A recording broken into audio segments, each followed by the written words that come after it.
listening to The Coffee Hour. I'm Andy Bates. We continue our conversation in the Set Apart to Serve series today. We head to Southern California. Thanks to Concordia University, Wisconsin for supporting The Coffee Hour. Find out more about Concordia University, Wisconsin at cuw.edu. Live Uncommon. Joining me today, Anna Bloomfield. She's visual arts teacher at Crean Lutheran High School in Irvine, California. Anna, welcome to The Coffee Hour. Thanks, Andy. I'm excited to be here. This is fun. We get to talk about teaching in Southern California. Let's talk about your path to teaching, and then we'll talk a little bit more about what it is that you get to do as a teacher at Crean Lutheran. So where did your idea, or where did the idea or the thought of becoming a Lutheran teacher begin for you?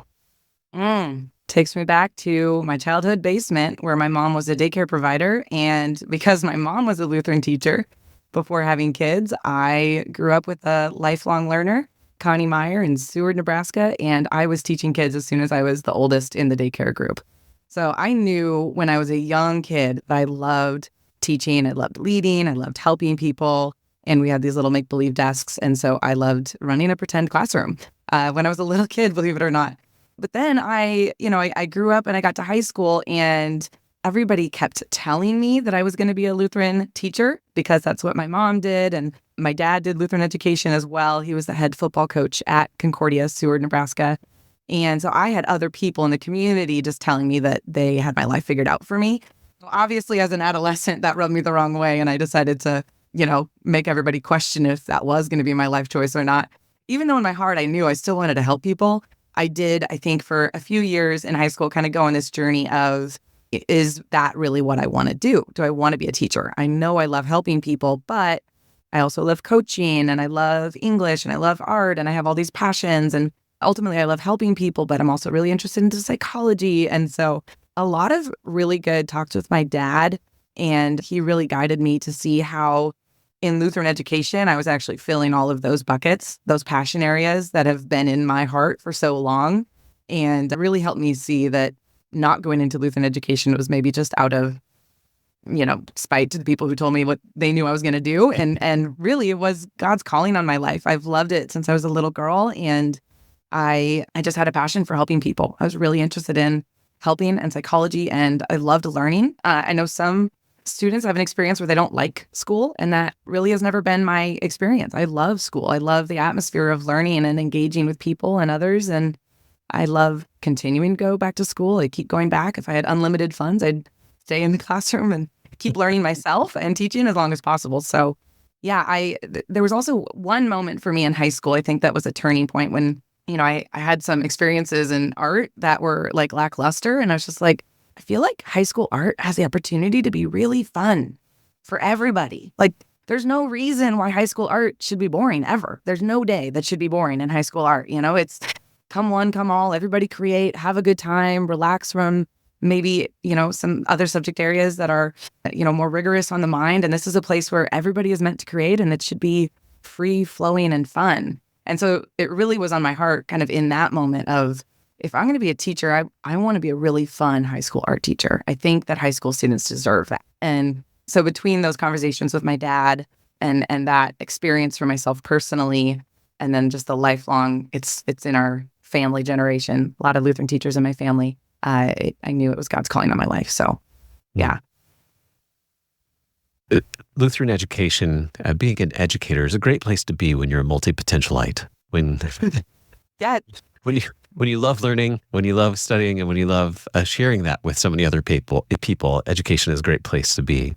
And it's so encouraging to hear that you want to engage students with the content with the subject matter that you're teaching. You want them to really be engaged. As you said, art should be fun. Yeah, it should be engaging. It should be something that we want to experience in the fullest when we're in that classroom. So that's encouraging to hear.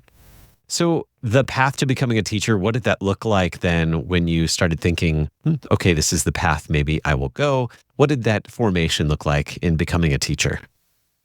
Yeah, I had eventually decided to go to Concordia, Nebraska, which was a great choice for me. I did look at a couple of the other Concordias, but I also wanted to run cross country as well. And the coach was one of our family friends because I grew up in Seward, as my dad was in that community already. And a part of the Concordia program that I wanted to be a part of was the art department. At the time when I enrolled as a freshman, I knew I wanted to go into education, but I actually didn't know if I could make it as an artist. I didn't know how good I was. And I knew I liked English. And so just kind of education in general was the path. And I got into the art department, and just those professors that were in the art department were so formative to my experience as a young adult, as a human, as a Lutheran educator. I speak with them, with just reverence. Professor Bockelman and Boggs and Robeson and Soloway, Wolfram, Professor Emeritus. I mean, they're these amazing humans that are amazing creators, and they approach their work with such a lighthearted seriousness, if that makes sense. They were so in tune with what they wanted to do, and they did it well, but they were so joyful about what they were creating and joyful in their approach in the classroom, and their attention to me and their devotion to holding me to a higher standard, both as a student and as an artist, really poured over into my education work and what I knew I wanted to be as a teacher. They really held us to high standards, and because of that, it helped me rise to that. And that's something that I took away from the art department that I wanted to bring to my classroom, to have someone give you that borrowed belief that they knew that I was an artist before I knew I was an artist. I thought I could just be good at something if I worked hard enough, but they really saw in me something that I couldn't see in myself. And they really showed me how artists create, because we're made in the image of God and everyone is creative, but it's a skill that you can practice, that you can get better at. And it takes time in the studio, and it takes effort, and that work can be joyful, that labor can be fruitful and fun. And so the art department was incredibly formative in that. And I remember when they found out I wanted to go into education after our sophomore year review, they went down to my art studio and they said, Anna, why are you not going for your bachelor in fine arts in art education? Like, you're a really good artist too. And at that point I was just like, I'm going to be a Lutheran teacher. But they were like, yes, but you're also an artist. And that really gave me the borrowed belief to continue in my artistic passion. And they held me to such a standard that I really grew in that. And then from the education side, I really have a high respect for Russ Molds, who's now retired, but he taught psychology in such a fun way. And I learned so much about myself, and I learned so much about how to really engage with people, and just the way that education can be through a scope of Christian and Lutheran and relational. Like, what's the point of a grade? What's the point of discipline? What is the point of all of this? And that really helped me as a teacher, because I knew at that point that's what I wanted to be. So definitely people. The path to Lutheran education is when you make a connection with a person and you know how much of an impact they made on your life, and you want to be able to do that for other people. Okay, you brought up several good points that I want to dig into a little bit further now. Let's see. One of the points was, what is the point of a grade? So let's unpack that. And then I want to talk about art, what area of art you really enjoy the most. But okay, what's the point of a grade, especially when it comes to art? Oh, man. Grading is such a love-hate relationship. One of the universities, SAIC, actually just does pass-fail grades at their university. And I kind of love the idea of that. It's like, if you work hard enough and you put the effort in, just, good, you got it, passed. And if you didn't put the effort in, you didn't learn or grow, then fail. It's just kind of try or not try. And I like that as to some degree, but obviously I'm at a school where we do have grades. I do appreciate a good rubric. I myself am a rule follower. I like to know what the expectations are, and I like to meet them. However, I think for me and my philosophy, and this, like I said, kind of comes back to Russ Molds and what he taught me, is grading really what's the formative grade versus the ability to redo and try. Sorry, I was going to go down this technical language, and I don't want to do that. The point of a grade for me is, are you learning? And we all learn through trial and error. And so the way that I've kind of shifted my grade book and the way I've shifted my rubrics is kind of these full points, full for participation and trying, even if you didn't do it perfectly. I think we're entering this era where it's really difficult for students to, they focus on their grades a lot, at least in the area that I'm at. They focus on their grades, they focus on perfection, they focus on never making mistakes. And that's really a fear-based mindset. And that's not where growth happens. Growth, especially creativity, especially in the art classroom, comes not from a fear-based place, but from a place of the freedom to fail and try again. And so kind of my philosophy on grades is, and I hope it reaches outward in education, is how are we setting up our rubrics so that there's lots of opportunity for growth and trial and error in fun games, fun approaches, fun participation points where they're there's really not a lot at stake so that they can make those low risk choices. And then later, there's a cumulative time for showing what you've learned. But that comes after lots of repetition and lots of trial and error. Because all of us in life, when we try something for the very first time, we're probably not going to be great at it right away. And if we expect ourselves to be great or perfect at something right away when we're learning a new skill, that's going to set us up to approach that with fear rather than creativity and freedom. Excellent. Love it. So what area of art do you enjoy the most? Where are you truly in your element when it comes to art? All of them. Oh. No, not all of them. Well, I teach photography now. So that's a long story I'll kind of save for later, but I am the photography 1 and honors photography 2 teacher, but I'm also the AP art teacher as well, AP studio art. And at Crean Lutheran, I've been an exploratory art teacher. I taught advanced art. So I've done some of the other drawing and painting classes. And now we've grown as a school, which is amazing. And we have sculpture and graphic design and drawing and painting teachers. And so I don't have to teach those mediums, which is great. I've loved learning about photography and then growing in my skills in photography. But ironically, in college, that was not my strong suit. My strong suit was more mixed media. I really like to approach a subject or an idea and then see what medium fits that idea best. And so in college, I did installation artwork and screen printing, bookbinding. And so when I say all of them, I think I really like to approach an idea with, well, the sky's the limit. What are we going to work with? I like mixed media and fibers and things like that. However, when I'm an AP studio artist, AP studio art teacher, that really suits that curriculum well because the students are then in the portfolio building process and they are working with all the mediums. So I get to live vicariously through them as they are working with all sorts of mediums, and I get to ask the questions of, which medium to use for which idea and why and how those things are connected. We're talking with visual arts teacher Anna Bloomfield of Crean Lutheran High School in Irvine, California, as part of our Set Apart to Serve series today. We'll continue the conversation in just a moment right here on the Coffee Hour. I'm Andy Bates.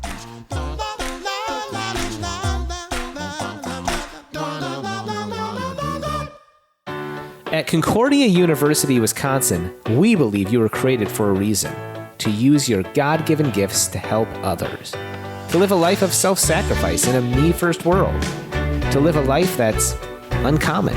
Whether you're taking one of 50-plus online programs or learning with us in person on the shores of Lake Michigan, you'll be equipped to make an uncommon impact. Learn more at cuw.edu. Concordia University, Wisconsin. Live uncommon.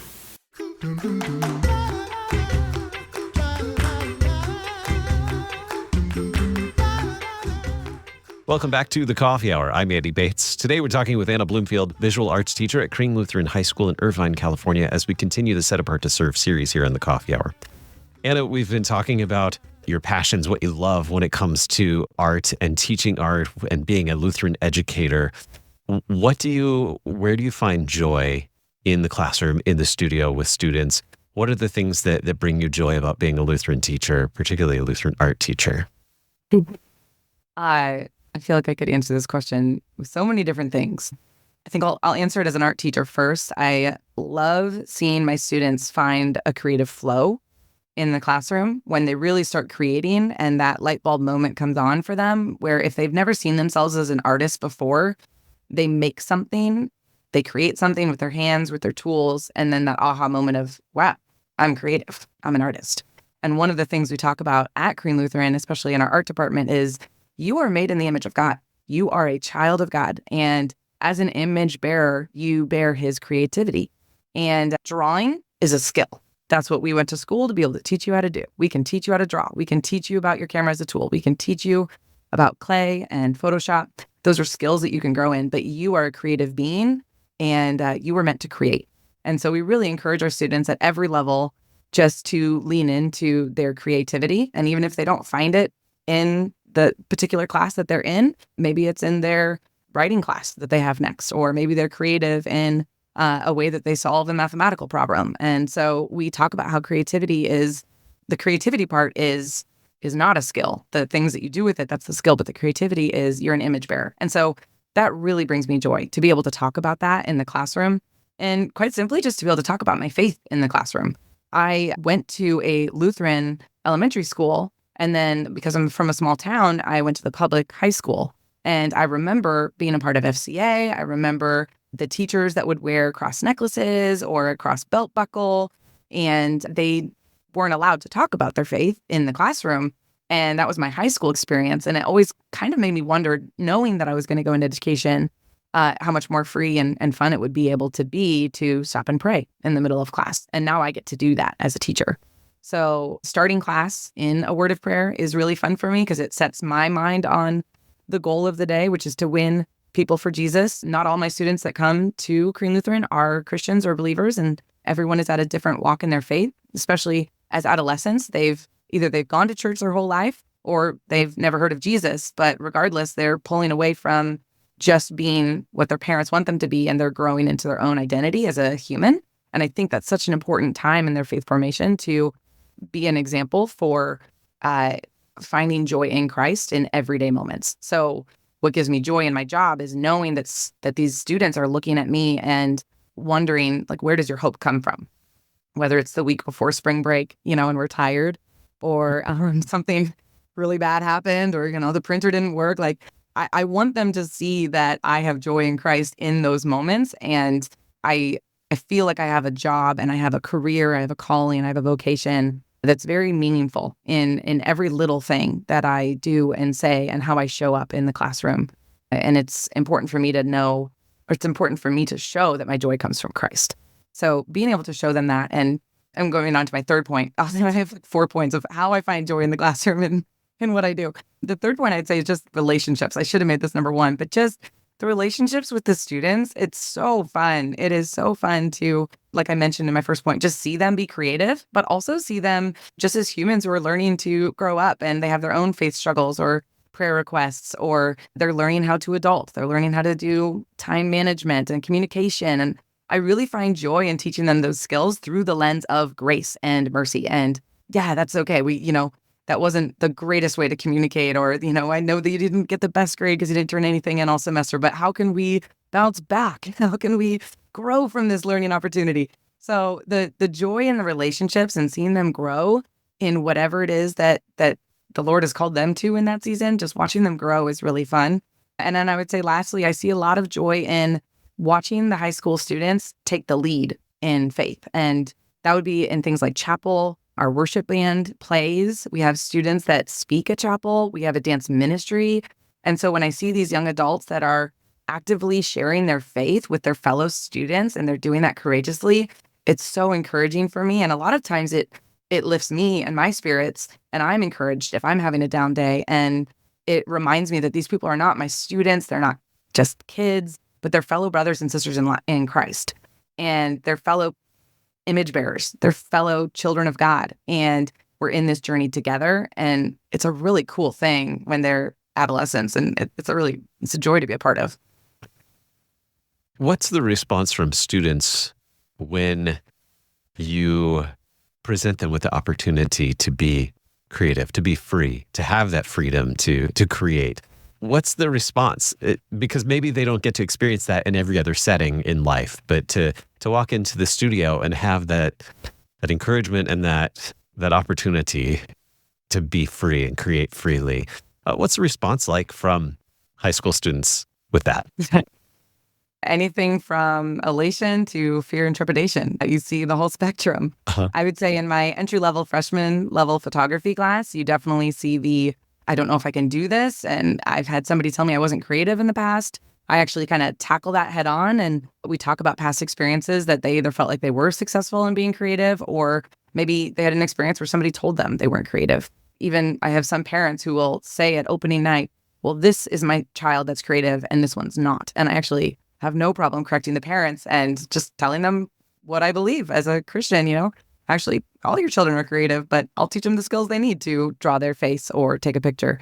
And so sometimes that's really ingrained from other experiences. And like I said, I tell them that it's my joy and opportunity to help them reframe that and help them to see that they're a child of God. But we also talk about how to maybe react when the thing that you did that was creative and fun and it felt good in the moment maybe didn't turn out quite the way you wanted it to.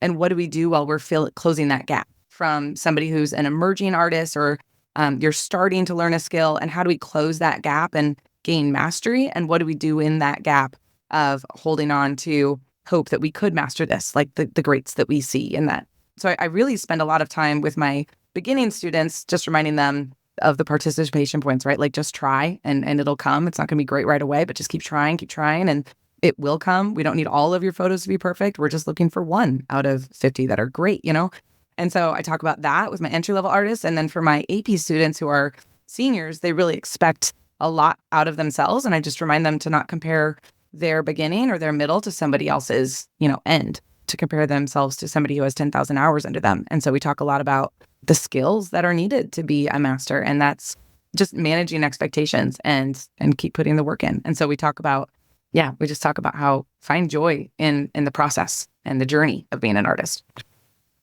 I want to be in your art class. That sounds like a great place to be. Sounds fun. I love photography.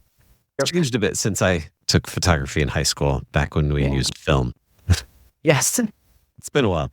So, Set Apart to Serve initiative, we're encouraging people to consider church work as a vocation, to become a Lutheran teacher, a pastor, deaconess, director of Christian education, director of parish music.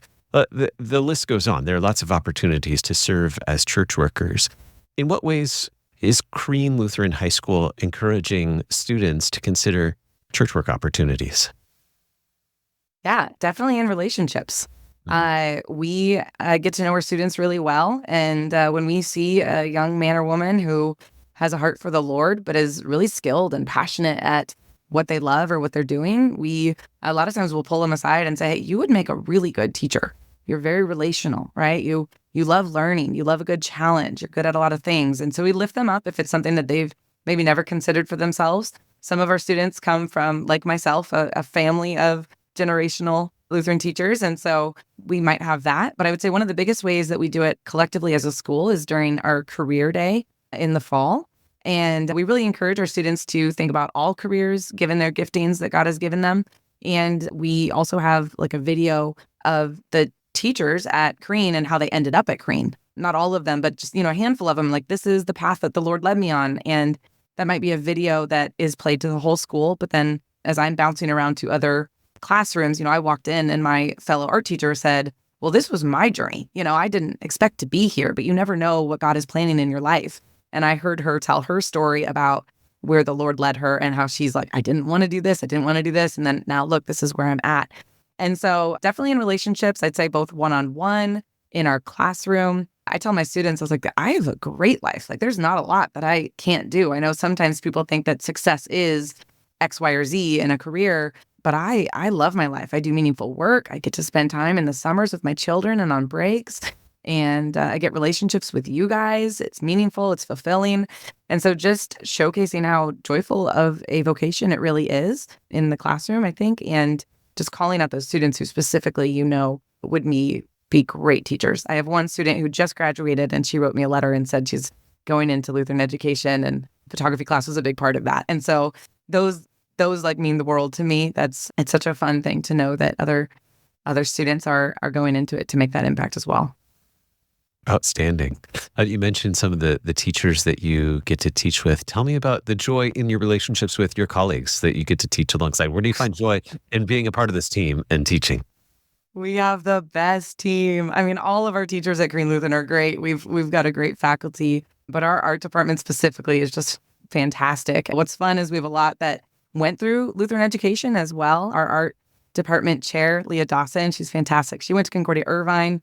I went to Concordia Seward. We've got a graphic design teacher, Jessica Baker. She went to Concordia Irvine. And then the other teachers went to Lutheran high schools. And so to all kind of come from that Lutheran experience, but also have different experiences outside of Lutheran education as well. But we work really, really well together, and we have high expectations for ourselves and our students. But then collaboratively, we really lift each other up and just get really excited about what our students are doing. So it's really fun to have fellow teachers who love the Lord, love to pursue excellence while also teaching them about Jesus and being creative as we're image bearers. And so, our department meetings are so full of joy and collaboration and helpfulness. I'd say that's one of the things I love about my team is the ability to lift each other up and carry each other's burdens, if you will, when we need. And we pick each other up and collaborate about how we can serve our students better. We love it. Our guest today, Anna Bloomfield. She's a visual arts teacher at Crean Lutheran High School in Irvine, California. Anna, thank you so much for being my guest on the Coffee Hour today. Thanks for having me, Andy. You can learn more about Set Apart to Serve by visiting lcms.org/SAS. You've been listening to the Coffee Hour. I'm Andy Bates. The Coffee Hour with Andy and Sarah is a production of KFUO. To support the Coffee Hour and KFUO Radio, visit kfuo.org. You can also text KFUO to 41444 or send an email to gifts@kfuo.org. And you can call us at 800-844-0524. KFUO. Christ for you, anytime, anywhere.